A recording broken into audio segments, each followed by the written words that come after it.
Bienvenue chers téléspectateurs sur EBC, c'est moi Zalal Mourkana avec le journal. La présidente Sahle-Work Zewde a appelé à un effort unifié pour défendre la dignité nationale et le patriotisme dans la communauté. Cette remarque est venue lorsque la présidente s'est adressée à la congrégation au siège de la Chambre des représentants du peuple, réunie pour célébrer la 14e journée du drapeau national. Les participants à l'événement ont également exprimé la nécessité de renforcer l'unité nationale et de respecter le drapeau national. Voici le reportage de Tesfaye Woldemikael.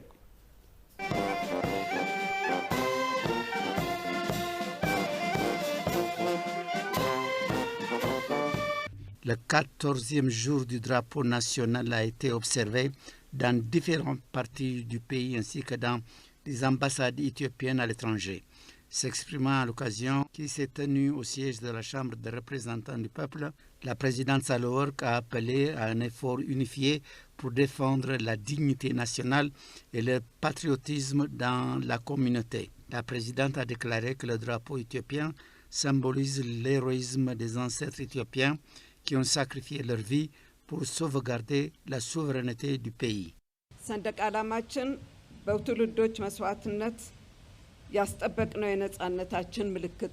Notre drapeau est le symbole de notre liberté assurée par les sacrifices de vie des Éthiopiens à différentes époques.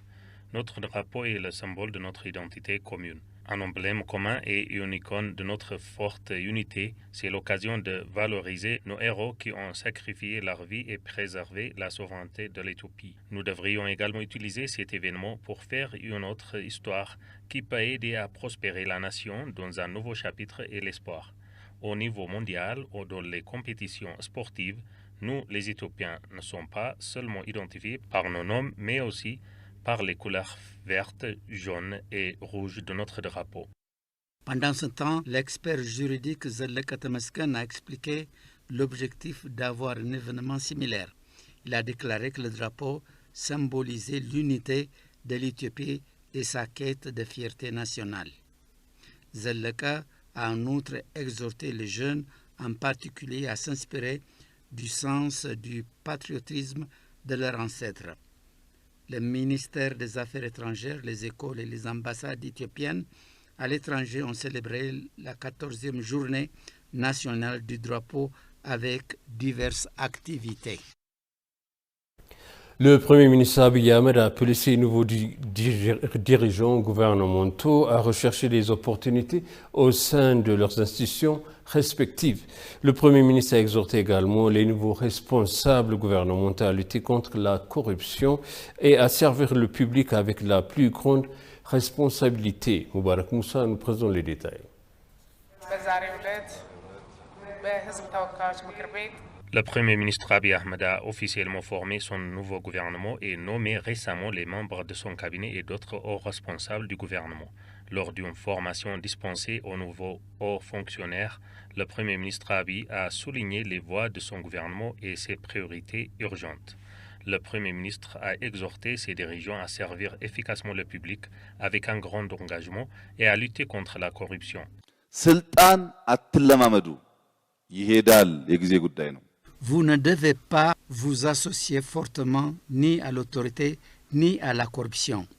Ils sont le résultat d'expériences répétitives et deviennent une habitude. Nous avons été témoins de plusieurs individus talentueux qui ont trébuché sur le chemin à cause d'habitudes corrompues.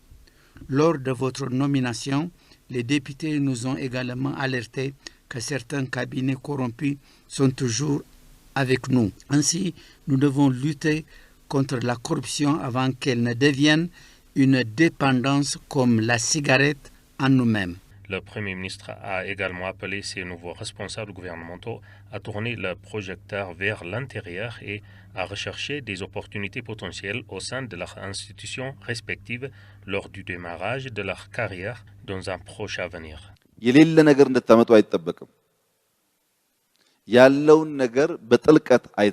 On ne s'attend pas à ce que vous réalisez quelque chose d'inexistant, mais vous êtes seulement censé évaluer en profondeur les opportunités au sein de votre institution et les transformer à une plus grande opportunité. Les pays d'Extrême-Orient disent que le temps de prospérité était soit 30 ans auparavant. Nous avons déjà raté la chance avec 30 ans, mais la chance avec aujourd'hui est toujours avec nous. Nous devons donc l'utiliser correctement et ainsi assurer notre prospérité. La formation dispensée aux nouveaux responsables gouvernementaux s'étendra sur 5 jours à l'African Leadership Excellence Academy et on pense qu'elle mettra en synergie les cadres gouvernementaux nouvellement nommés et renforcera leur sens de responsabilité avant leur carrière. L'agence de sécurité d'information INSA a déclaré avoir déjoué de cyberattaques en Éthiopie. Le directeur général de l'agence, le Dr Shumete Gzao, a déclaré que le second tour du barrage de la Renaissance hydroélectrique éthiopien en Éthiopie a la tenue de l'élection nationale et les cyberattaques dans le nord du pays sont en augmentation. Le ministre de l'Éducation, le professeur Brahanu Nagga, a pour sa part déclaré que si ces précautions adéquates ne sont pas prises contre les cyberattaques et la sécurité, il pourrait y avoir de graves menaces pour les institutions et le pays. Des études montrent que la cybercriminalité mondiale coûtera 2500 milliards de dollars américains d'ici 2020 et 6600 milliards de dollars américains d'ici 2021. Le mois de la cybersécurité est célébré pour la 18e fois à l'échelle internationale et pour la 2e fois en Éthiopie.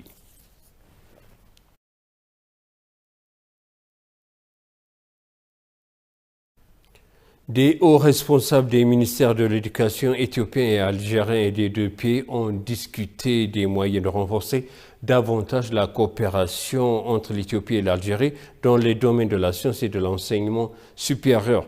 Des hauts fonctionnaires du ministère de l'Éducation et des deux pays ont participé à une discussion en ligne organisée par l'ambassade d'Éthiopie en Algérie. L'ambassadeur extraordinaire et plénipotentiaire d'Éthiopie en Algérie, Nebiat Getachew, a déclaré que la coopération entre les établissements d'enseignement supérieur en Éthiopie contribuera grandement à l'échelle des meilleures pratiques dans le domaine du développement entre le pays et renforcera davantage le panafricanisme.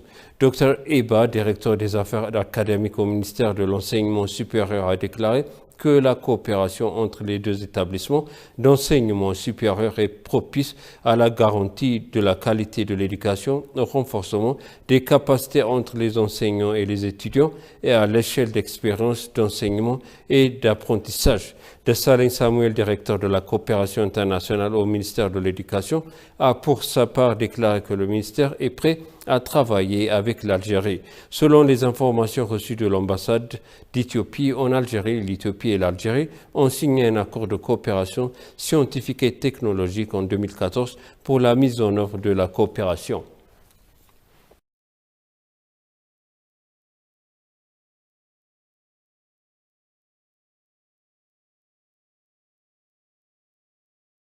Ethiopian Airlines a signé un accord de partage de code et d'interligne avec Access Rail pour élargir les options de connectivité pour ses passagers à destination à l'Europe occidentale, du Royaume-Uni et de la Scandinavie, du Japon et du Canada. L'accord offre aux passagers d'Ethiopian Airlines les destinations ferroviaires étendues d'Access Rail grâce à une connectivité transparente avec tous les segments de voyage contenu sur un seul billet. Ethiopian Airlines a développé sa stratégie Air Rail en s'associant avec le premier fournisseur mondial de solutions intermodales Air Rail, Access Rail 9P. Le nouveau partenariat offre à Ethiopian Airlines la possibilité d'étendre son réseau de destination et d'alimenter les vols ET au format interligne et en partage de code.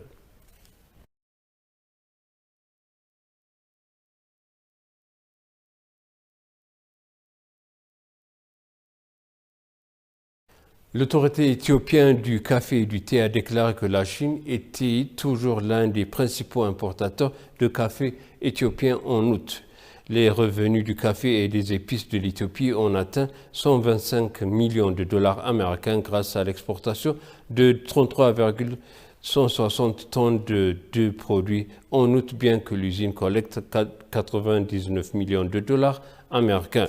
Le commerce contre la Chine et l'Afrique est augmenté à 40,5% en glissement annuel au cours de 7 premiers mois de cette année a été évalué à un niveau record de 139,1 milliards de dollars américains selon les chiffres des ministères chinois du commerce.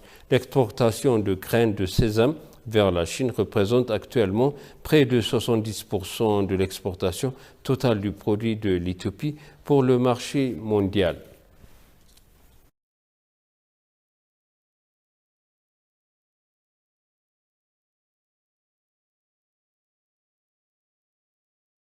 Et pour conclure le journal, l'Union africaine a annoncé qu'elle étendrait ses opérations militaires contre les islamistes liés à Al-Qaïda en Somalie et d'autres États membres, alors que son mandat actuel touche à sa fin le 31 décembre. L'Union africaine a exprimé sa grave préoccupation face à l'aggravation de la situation sécuritaire en Somalie où il y avait eu une reprise inquiétante des activités d'Al-Shabaab. La déclaration de l'Union africaine de dimanche a demandé au Conseil de sécurité de l'ONU d'envisager un renouvellement technique du mandat de la mission, tandis que les discussions se poursuivent sur les détails et les modalités de la transition vers l'arrangement post-2021.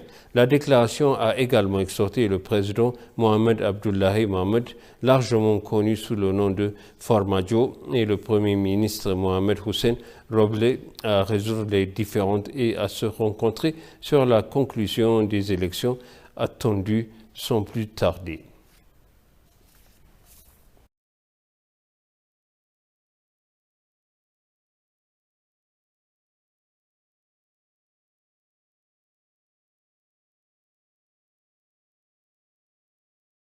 Et maintenant, je vous rappelle les titres principaux. La présidence Salor Zodé a appelé à un effort unifié pour défendre la dignité nationale et le patriotisme dans la communauté.